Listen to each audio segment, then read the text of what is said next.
ورتل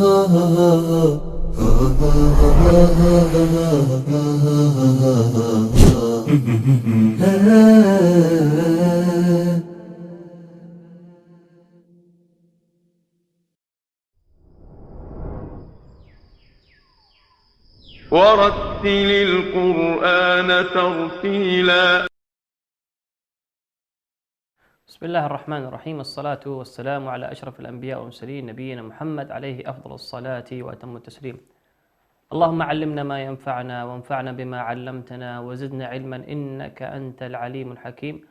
رب اشرح صدري واحلل عقدة من لساني يفقه قولي.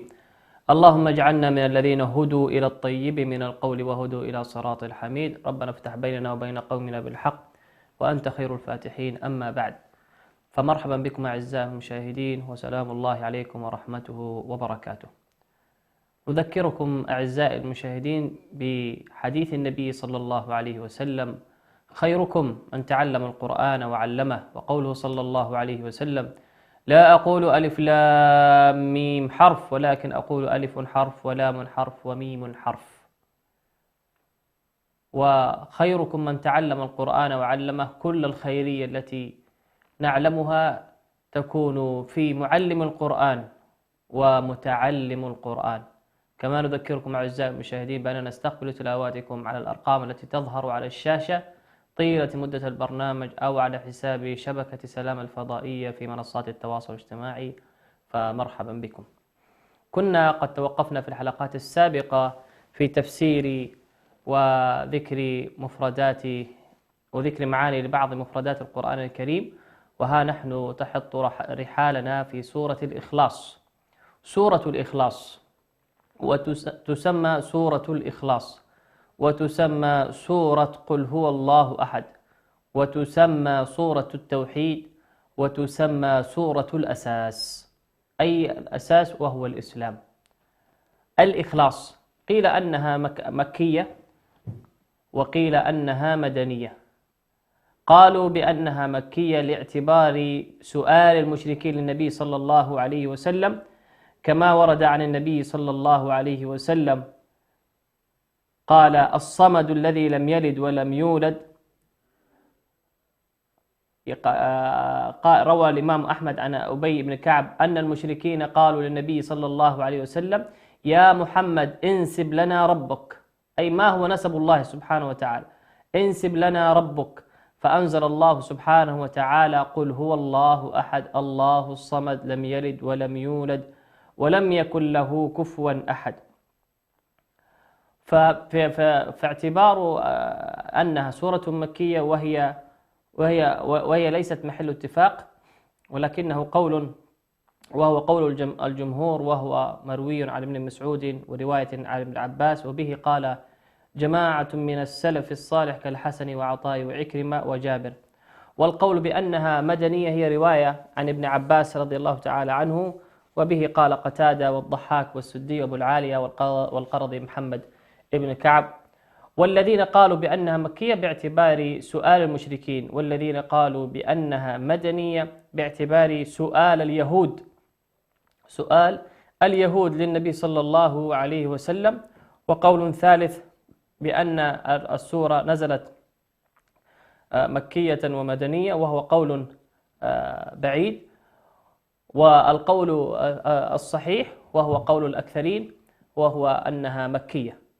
روى البخاري في فضائل هذه السورة الشريفة الكريمة، روى البخاري عن عمرة بنت عبد الرحمن، وكانت في حجر عائشة زوج النبي صلى الله عليه وسلم وعلى أمهات المؤمنين رضي الله تعالى عنهن، عن عائشة أن النبي صلى الله عليه وسلم بعث رجلا على سرية، وكان يقرأ لأصحابه في صلاتهم فيختم بقول قل هو الله أحد.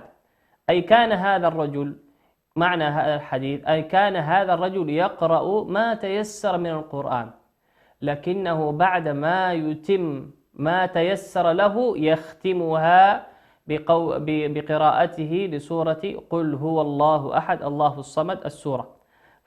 فلما رجعوا أي الصحابة إلى النبي صلى الله عليه وسلم فذكروا له ذلك، فذكروا للنبي صلى الله عليه وسلم بأنه يقرأ من سور القرآن ما شاء ثم يختم بسورة الإخلاص. فقال النبي صلى الله عليه وسلم سلوه لأي شيء يصنع ذلك أو لأي شيء صنع ذلك. فسألوه فقال هذا الصحابي فقال لأنها صفة الرحمن، أي بمضمون هذه السورة لأنها صفة الرحمن وأنا أحب أن أقرأ بها. انظروا أعزائي المشاهدين ماذا قال له النبي صلى الله عليه وسلم؟ قال له أخبروه أن الله تعالى يحبه أو يحبه. أخبروه. لماذا؟ لأن هذا الصحابي رضي الله تعالى عنه لكثرة قراءته لسورة الإخلاص في صلاته تكرارا ومرارا دل ذلك على حب الله سبحانه وتعالى، وذلك لحب سورة الإخلاص له. وهذا دليل أن من أراد أن يحب الله ورسوله أو يحبه الله ورسوله فليقرأ كلام الله. وكما روي عن ابن مسعود رضي الله تعالى عنه قال من أراد أن يحبه الله ورسوله فليقرأ كلام الله. أردت أن تحب الله أكثر من كثرة كلام الله سبحانه وتعالى وأكثر من ذكر الله سبحانه وتعالى. قال الإمام ابن القيم من أحب شيء لهج بذكره أو أكثر من ذكره. الذي يحب الله ورسوله يكثر من ذكر الله ورسوله، والذي يحب أمرا فلان، والذي يحب الطعام يكثر من ذكر الطعام، والذي يحب المال يكثر من ذكر المال، وهكذا من متاع الدنيا، والآخرة خير وأبقى.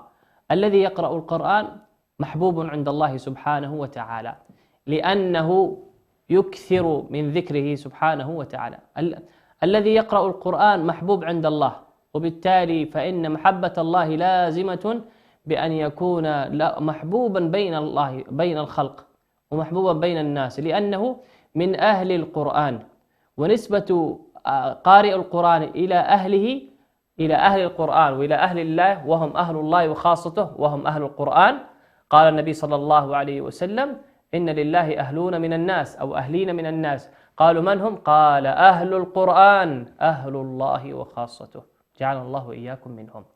فمن يكثر ذكر الله سبحانه وتعالى يحبه الله. ولذلك هذا الصحابي نال منقبة عظيمة في الدنيا لا يعلم أحدنا أن الله يحبه في هذه الدنيا، لكن ذلك الصحابي نال منقبة عظيمة وشهادة عظيمة كريمة من الله سبحانه وتعالى على لسان نبيه صلى الله عليه وسلم، حينما قال النبي صلى الله عليه وسلم للصحابة الذين راجعوه في تلك الحادثة فقال لهم أخبروه أن الله يحبه. كذلك في أثر آخر روى البخاري في كتاب الصلاة عن أنس رضي الله تعالى عنه قال كان رجل من الأنصار يؤمهم في مسجد قباء مسجد معروف في مدينة النبي صلى الله عليه وسلم. فكان كلما افتتح سورة يقرأ بها لهم في الصلاة مما يقرأ به افتتح بقل هو الله أحد حتى يفرغ منها، ثم كان يقرأ سورة أخرى معها، وكان يصنع ذلك في كل ركعة. فكلمه أصحابه فقالوا إنك تفتتح بهذه السورة ثم لا ترى أنها تجزئك حتى تقرأ بالأخرى، فإما أن تقرأ بها وإما تدعها وتقرأ بأخرى. فقال ما أنا بتاركها، إن أحببتم أن أؤمكم بذلك فعلت، وإن كرهتم تركتكم. وكانوا يرون أنه من أفضلهم وكرهوا أن يؤمهم غيره. فلما أتاهم النبي صلى الله عليه وسلم أخبروه الخبر، فقال النبي صلى الله عليه وسلم لذلك الإمام فقال يا فلان ما يمنعك أن تفعل ما يأمرك به أصحابك، وما حملك على لزوم هذه السورة في كل ركعة؟ قال يا رسول الله إني أحبها. قال له النبي صلى الله عليه وسلم: حبك إياك، حبك إياها، أي سورة الإخلاص، حبك إياها أدخلك الجنة. رواه البخاري. هذا الرجل من الأنصار الذي كان يؤم الأنصار كان يقرأ سورة، كان يقرأ يفتتح صلاته بقل هو الله أحد، حتى إذا فرغ منها قرأ سورة أخرى، وهكذا يفعل في كل ركعة. حال المأمومين مستغربون بأنه يداوم على تكرارها في كل ركعة، فكأنهم شق عليهم، فذهبوا إلى النبي صلى الله عليه وسلم، ونبينا صلى الله عليه وسلم الرؤوف الرحيم قال: ما حملك على فعل ذلك؟ ما يمنعك أن تفعل ما يأمرك به أصحابك؟ فقال: إني أحبها. الله أكبر. حب الصحابة لكتاب الله سبحانه وتعالى مجملا، وحبهم لبعض آياته وحبهم لبعض سوره حنين وذكرى وعلاقة متينة، بين أن الإنسان يكثر من قراءة سورة يحبها ويكثر من تردادها ويكثر من ذكرها آناء الليل وأطراف النهار. قال: إني أحبها بكل عفوية وفطرة. قال له الصحابي: إني أحبها يا رسول الله، أي أعني سورة الإخلاص. فبشره النبي صلى الله عليه وسلم: وتلك البشارة لا تعطى إلا لمن كان له حظ عظيم. والنبي صلى الله عليه وسلم بشره بتلك البشارة، جعلنا الله وإياكم من أهل الجنة. قال: حبك إياها أدخلك الجنة. العلاقة التي تربطك بالسورة عزيزي المشاهد، حبك للقرآن الكريم وحبك لبعض آياته وحبك لبعض سوره ولبعض مقاطعه يدخلك الجنة. من أسباب دخول الجنة كثرة كلام الله سبحانه وتعالى وحب كلامه سبحانه وتعالى مسموعا ومقروءا ومتلوا على أي طريقة تقرأ كلام الله سبحانه وتعالى أو تسمعه. حبك إياها أدخلك الجنة. من أسباب دخول الجنة كثرة قراءة هذه السورة، أي يعني سورة الإخلاص، وبالمجمل سور القرآن الكريم. وهو إمام والمأمومون شق عليهم فاشتكوا إلى النبي صلى الله عليه وسلم. هكذا هي العلاقة بين النبي صلى الله عليه وسلم وبين أصحابه. كانوا إذا شق عليهم في أمر ما أو تلبس عليهم أمر ما كانوا يذهبون إلى النبي صلى الله عليه وسلم. وهو الرؤوف الرحيم، أعني النبي صلى الله عليه وسلم كان لا يبادر بالاتهام، ولكنه كان يستفهم ويسأل بكل لطف وحب ومودة. لذلك الصحابي: ما حملك على صنيعك؟ لماذا لا تفعل ما أمرك به قومك؟ فيقول: إني أحبها. قال: حبك إياها أدخلك الجنة. كذلك من فضائل هذه السورة أن هذه السورة تقرأ في أوراد الليل والنهار والصباح والمساء، وبأنها تعوذ الإنسان مما قد يصيبه من الشياطين والإنس والجن. وكذلك هي مشروعة أن الإنسان يقرأها دبر كل صلاة أن يقرأ الإنسان قل هو الله أحد. وأما في صلاتي ووقتي الفجر والمغرب فيشرع للإنسان أن يرددها 3 مرات، أن يردد سورة الإخلاص 3، وأن يردد سورة الفلق 3، وأن يردد سورة الناس 3.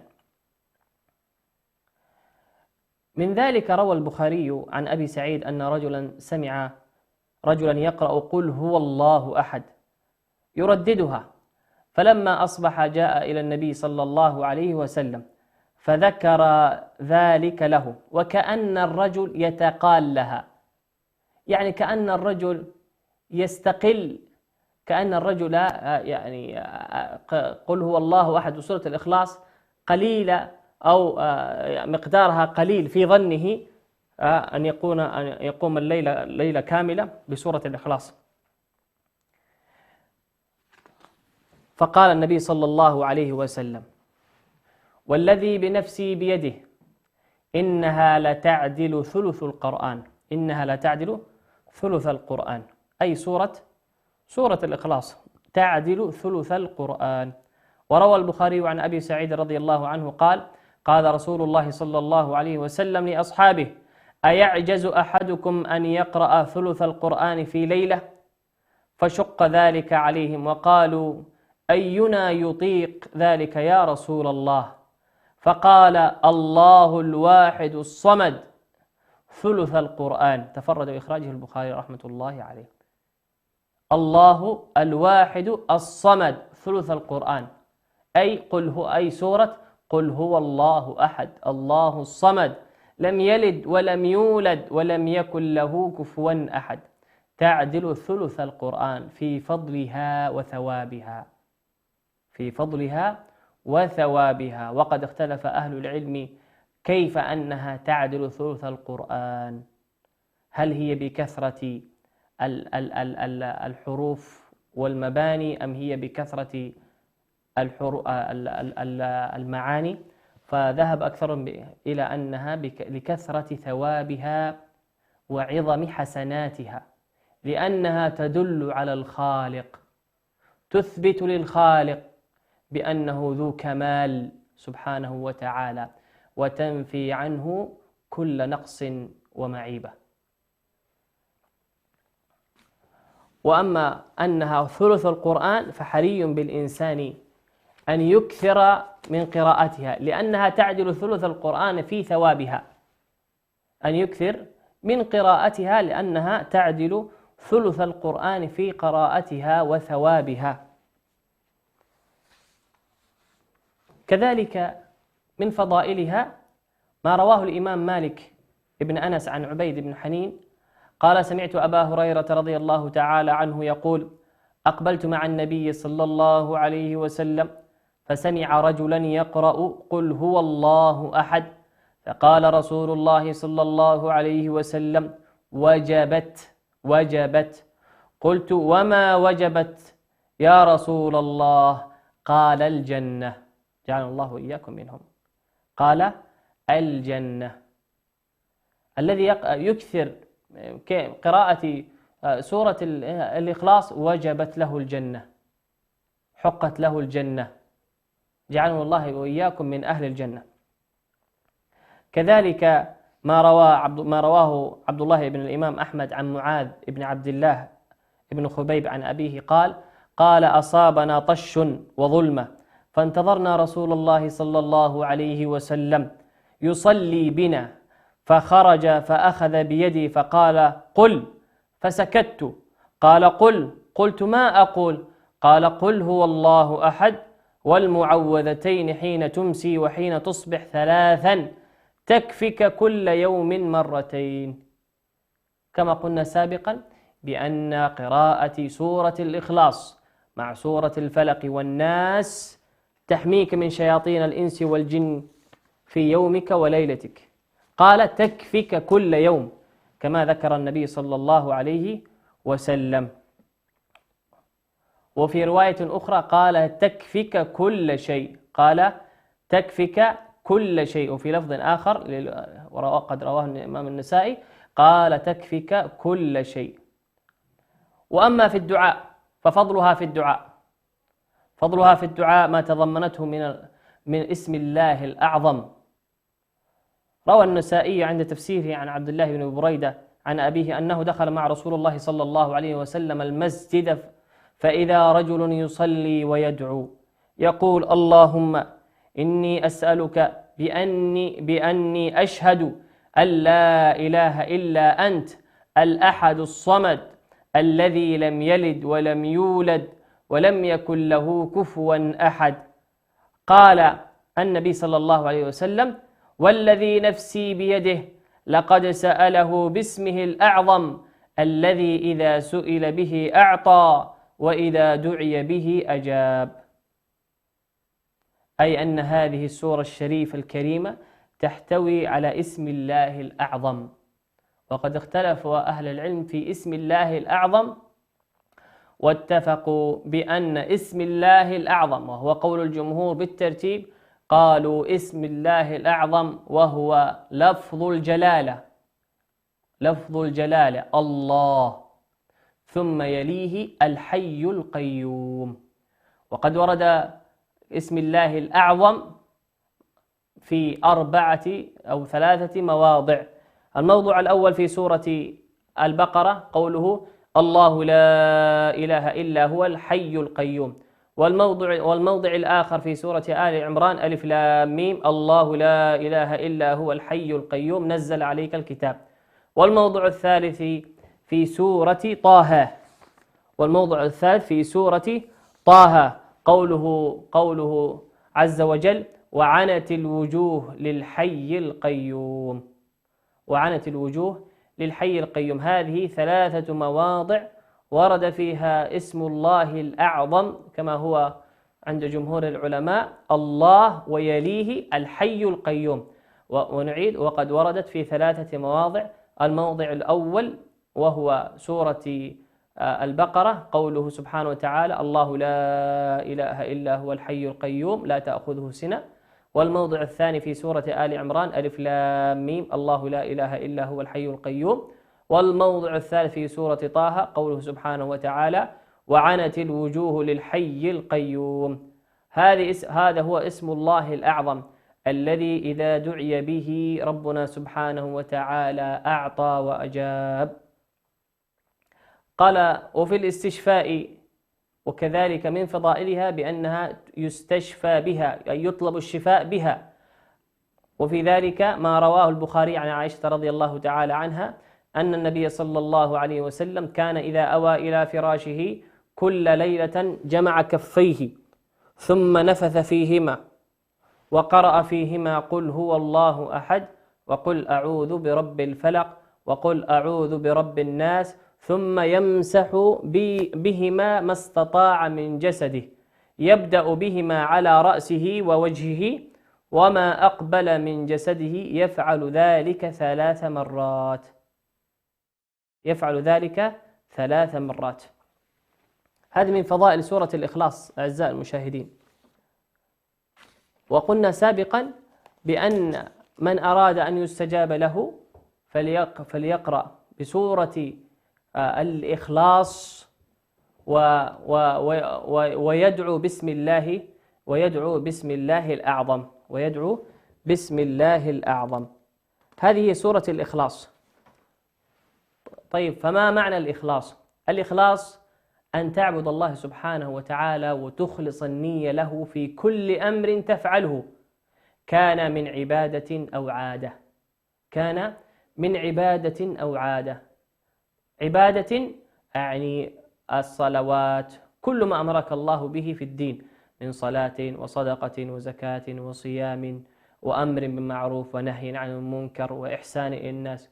وعادة من أكل وشرب ونوم وعمل، وهكذا تخلص النية لله عز وجل. والإخلاص وأهل الإخلاص والمخلصون هم الناجون في عرصات يوم القيامة، جعلنا الله وإياكم منهم. أعزائي المشاهدين، فاصل ثم نواصل. ورتل القرآن ترتيلا.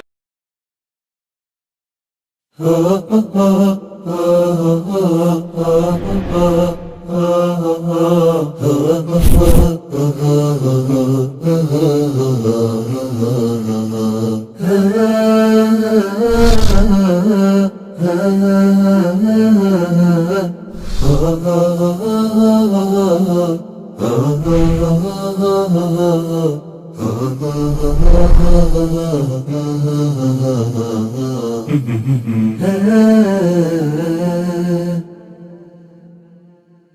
أهم المواضيع التي نخوض فيها نحن الشباب ولا نكف الحديث عنها. أو ما هي الأمور الدارجة التي أصبحت تسيطر على جل اهتماماتنا وآرائنا؟ وماذا ينتظرنا في المستقبل وكيف نعد له؟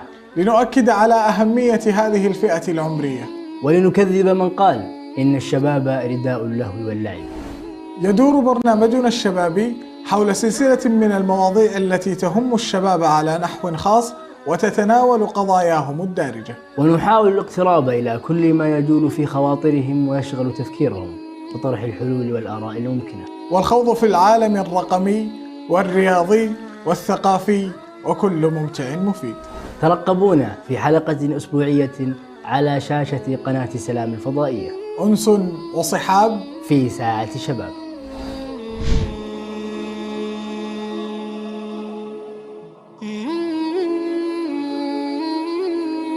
يا معاشر المؤمنين، التوجيه النبوي لكم أنتم أيها الشعوب المعنيون بهذا. فأين القلوب المؤمنة التي تطأطئ رأسها لله سبحانه وتعالى وتتسابق في أوامر الله من الحجاب والعفة والصلاة والصيام والزكاة؟ هذا الفتى خرج إلى رسول الله صلى الله عليه وسلم صادقا مخلصا مدافعا لهذا الدين. هذا هو ديننا وهذه هي رسالة سلام.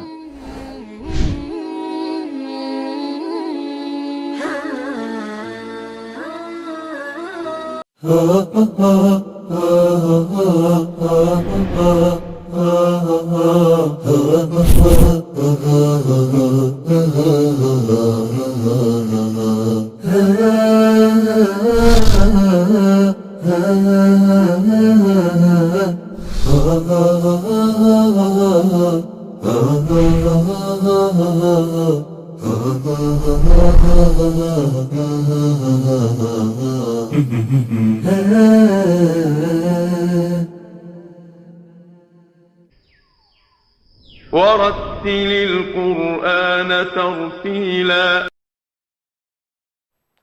السلام عليكم ورحمة الله وبركاته.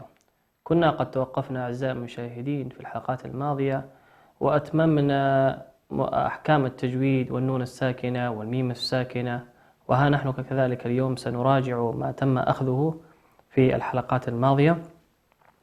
وكان قد وصل بنا المسير في قراءة سورة الحشر، وسنتمم بإذن الله عز وجل في هذا البرنامج المبارك سورة المجادلة، وبذلك يكون قد أتممنا 3 أجزاء: سورة جزء عامة وجزء تبارك وجزء قد سمع في قراءته وأخذ بعض أحكامه والتعليق على قراءاتكم. وسنقرأ اليوم بإذن الله عز وجل ما تبقى من سورة الحشر ونتممها بإذنه سبحانه وتعالى، ونأخذ بعدها بعض أحكام النون الساكنة والميم الساكنة، أحكام التجويد التي تم أخذها، ونسمع إلى تلاواتكم إن وجدت. نذكركم أعزائي المشاهدين بحديث النبي صلى الله عليه وسلم: خيركم من تعلم القرآن وعلمه. وقوله صلى الله عليه وسلم: لا أقول ألف لام ميم حرف، ولكن أقول ألف حرف ولام حرف وميم حرف. ولنستعن بالله سبحانه وتعالى. أعوذ بالله من الشيطان الرجيم.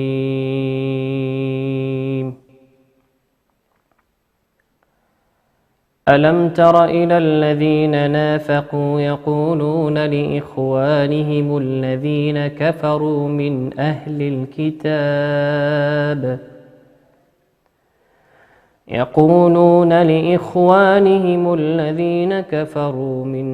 الكتاب لئن أخرجتم لنخرجن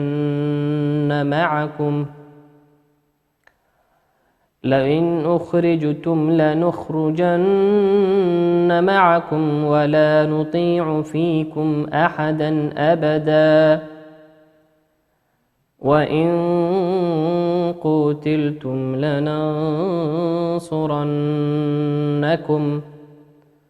والله يشهد إنهم لكاذبون لئن أخرجوا لا يخرجون معهم ولئن قوتلوا لا ينصرونهم ولئن نصروهم ليولن الأدبار ثم لا ينصرون لأنتم أشد رهبة في صدورهم من الله ذلك بأنهم قوم لا يفقهون لا يقاتلونكم جميعا إلا في قرى محصنة أو من وراء جدر بأسهم بينهم شديد تحسبهم جميعا وقلوبهم شتى ذلك بأنهم قوم لا يعقلون كمثل الذين من قبلهم قريبا ذاقوا وبال أمرهم ولهم عذاب أليم كمثل الشيطان إذ قال للإنسان اكفر فلما كفر قال إني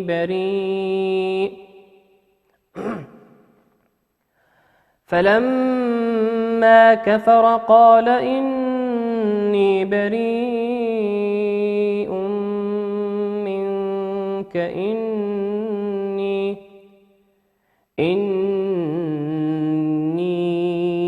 أخاف الله رب العالمين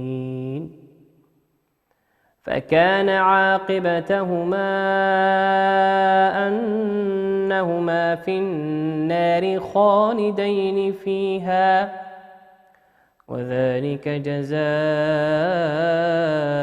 الظالمين يا أيها الذين آمنوا اتقوا الله ولتنظر نفس ما قدمت لغد واتقوا الله إن الله خبير بما تعملون ولا تكونوا كالذين نسوا الله فأنساهم أنفسهم أولئك هم الفاسقون لا يستوي أصحاب النار وأصحاب الجنة أصحاب الجنة هم الفائزون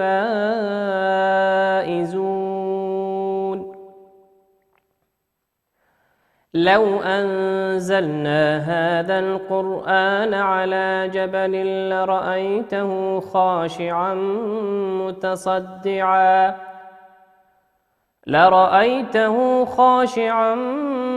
متصدعا من خشية الله وتلك الأمثال نضربها للناس لعلهم يتفكرون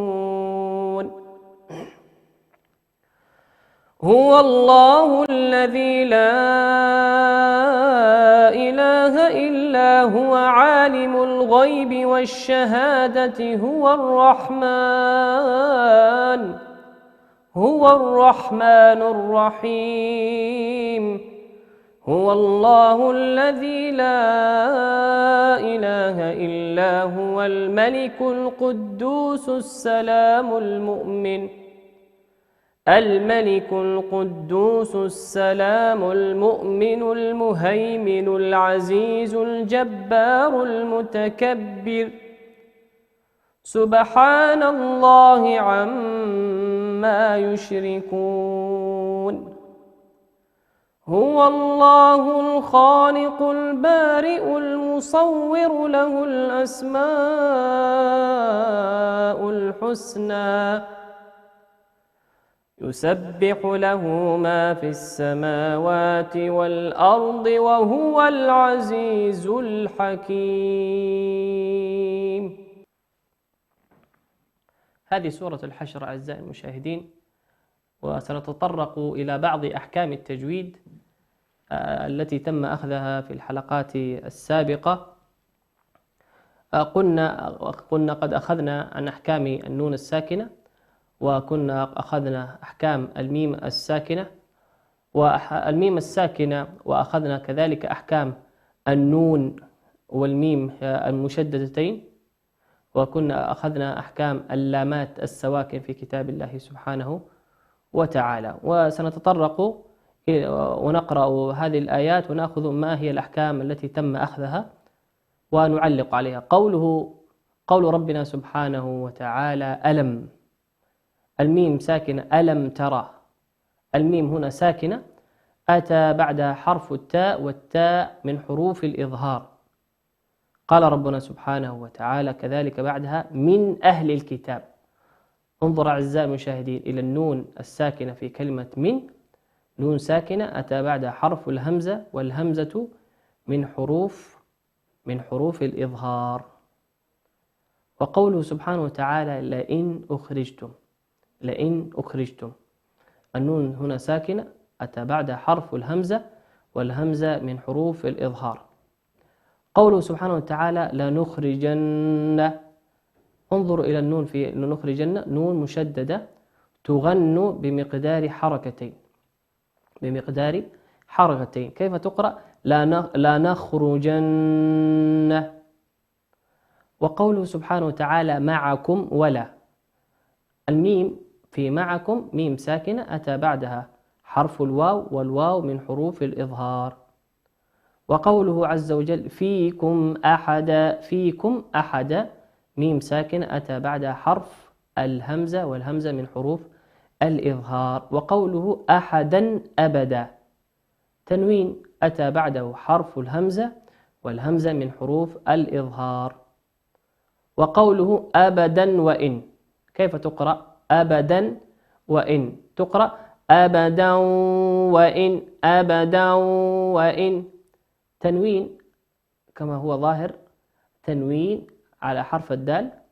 أبدا أتى بعده حرف الواو، والواو من حروف الإدغام بغنة، يغن بمقدار حركتين. كيف يقرأ؟ أبدا وإن. وقوله عز وجل وإن قتلتم، انظروا إلى النون، نون ساكنة أتى بعدها حرف القاف، والقاف من حروف الإخفاء. كيف تقرأ؟ وإن قتلتم. وقوله سبحانه وتعالى قتلتم لننصرنكم، الميم ساكنة في كلمة قتلتم أتى بعدها حرف اللام، واللام من حروف الإظهار. وكلمة لننصرنكم، النون هنا، النون الثانية في كلمة لننصرنكم هي نون ساكنة أتى بعدها حرف الصاد، والصاد من حروف الإخفاء. كيف تقرأ؟ لننصرنكم.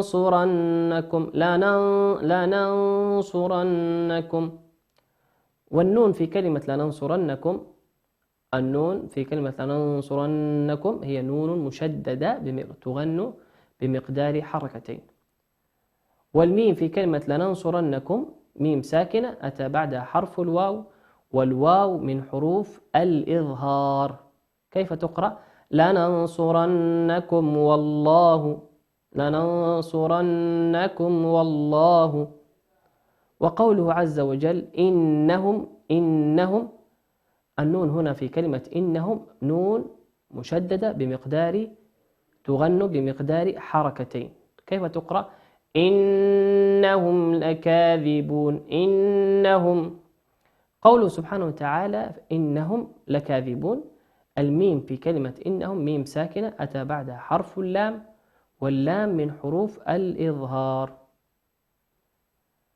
الآية التي بعدها لئن أخرجوا نون ساكنة في كلمة لئن أتى بعدها حرف الهمزة، والهمزة من حروف الإظهار نظهرها كما هي لئن أخرجوا.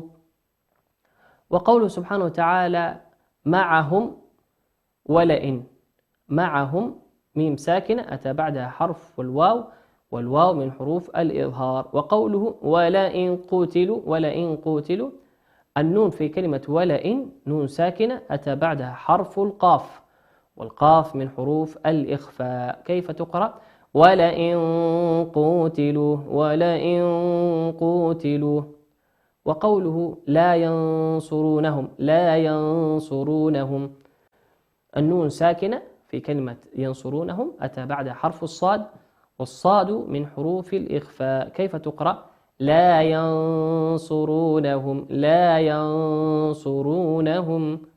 وقوله لا ينصرونهم ولئن ميم ساكن أتى بعدها حرف الواو، والواو من حروف الإظهار.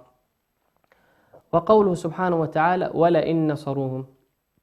ولئن نصروهم نون ساكنة في كلمة ولئن أتى بعدها حرف النون، والنون من حروف الإدغام بغنة يغن بمقدار حركة. كيف تقرأ؟ ولئن نصروهم. والنون في كلمة نصروهم هي نون مشددة تغن بمقدار حركتين. كيف تقرأ؟ ولئن نصروهم. وقوله والميم في كلمة نصروهم ميم ساكنة أتى بعدها حرف اللام، واللام من حروف الإظهار. كيف تقرأ؟ نصروهم ليولون ولئن نصروهم ليولون إظهار. والنون في كلمة ليولون هي نون مشددة تغن بمقدار حركتين. كيف تقرأ؟ ليولن. والنون في كلمة ثم لا ينصرون الميم في كلمة ثم ميم مشددة تغن بمقدار حركتين. وكلمة ينصرون النون في كلمة ينصرون هي نون ساكنة أتى بعدها حرف الصاد، والصاد من حروف الإخفاء. كيف تقرأ؟ لا ينصرون. وقوله عز وجل في الآية التي تليها لا أنتم أشد رهبة، لا أنتم نون ساكنة في كلمة لأنتم أتى بعدها حرف التاء، والتاء من حروف الإخفاء. كيف تقرأ؟ لا أنتم. والميم في كلمة لأنتم ميم ساكن أتى بعدها حرف الهمزة، والهمزة من حروف الإظهار. كيف تقرأ؟ لأنتم أشد. وكلمة رهبة في تنوين أتى بعده حرف الفاء، تنوين في كلمة التاء في حرف التاء في كلمة رهبة أتى بعده حرف الفاء، والفاء من حروف الإخفاء. كيف تقرأ؟ رهبة في صدورهم. والميم في كلمة صدورهم ميم ساكنة أتى بعدها حرف الميم، والميم من حروف الإدغام. ميم صدورهم من الله. وقوله سبحانه وتعالى ذلك بأنهم نون مشددة في كلمة بأنهم. وقوله سبحانه وتعالى بأنهم قوم ميم ساكنة في كلمة بأنهم، والقاف من حروف الإظهار. وقوله سبحانه وتعالى بأنهم قوم لا يفقهون، قوم تنوين بالضم أتى بعده حرف اللام، واللام من حروف الإدغام بغير غنة يغن بمقدار حركتين. قوله إدغام بغير غنة لا يغن بأنهم. كيف تقرأ؟ قوم لا يفقهون من غير غنة، قوم لا يفقهون. وقلنا سابقا بأن حروف الإدغام أو حروف الإدغام في النون الساكنة 6 أحرف في مجموعة في كلمة يرملون، والذي بغنة مجموعة في 4 أحرف مجموعة في كلمة ينمو، والحرفين الذي بغير غنة هم اللام والراء. قوله سبحانه وتعالى لا يقاتلونكم جميعا، الآية التي تليها لا يقاتلونكم جميعا. الميم في لا يقاتلونكم هي ميم ساكنة أتى بعدها حرف الجيم، والجيم من حروف الإظهار، تقرأ لا يقاتلونكم جميعا هكذا ساكنة مظهرة، ولا يدخل فيها أي عملية إدغام أو إقلاب أو إخفاء. وقوله سبحانه وتعالى جميعا تنوين أتى بعده حرف الهمزة، والهمزة من حروف الإظهار تظهر كما هي جميعا إلا. قوله سبحانه وتعالى قرى محصنة تنوين أتى بعده حرف الميم، والميم من حروف الإدغام بغنة يغن بمقدار حركتين. وقوله محصنة أو تنوين أتى بعده حرف الهمزة، والهمزة من حروف الإظهار. وقوله سبحانه وتعالى من وراء جدر نون ساكنة في كلمة من أتى بعدها حرف الواو، والواو من حروف الإدغام بغنة يغن بمقدار حركتين. كيف تقرأ من وراء. وقوله سبحانه وتعالى جدر بأسهم في حالة الوصل جدر بأسهم جدر تنوين أتى بعده حرف الباء، والباء من حروف الإقلاب وقوله سبحانه وتعالى بأسهم بينهم ميم ساكنة أتى بعدها حرف الباء، والباء من حروف الإقلاب بأسهم بينهم. وقوله سبحانه وتعالى بينهم شديد ميم ساكنة في بينهم، والشين أتى بعد حرف الشين، والشين من حروف الإظهار تظهر كما هي بينهم شديد. وقوله سبحانه وتعالى تحسبهم جميعا الميم في كلمة تحسبهم ميم ساكنة أتى بعدها حرف الجيم، والجيم من حروف الإظهار. وقوله جميعا وقلوبهم شتى تنوين أتى بعده حرف الواو، والواو من حروف الإدغام بغنة يغن بمقدار حركتين. كيف يقرأ جميعا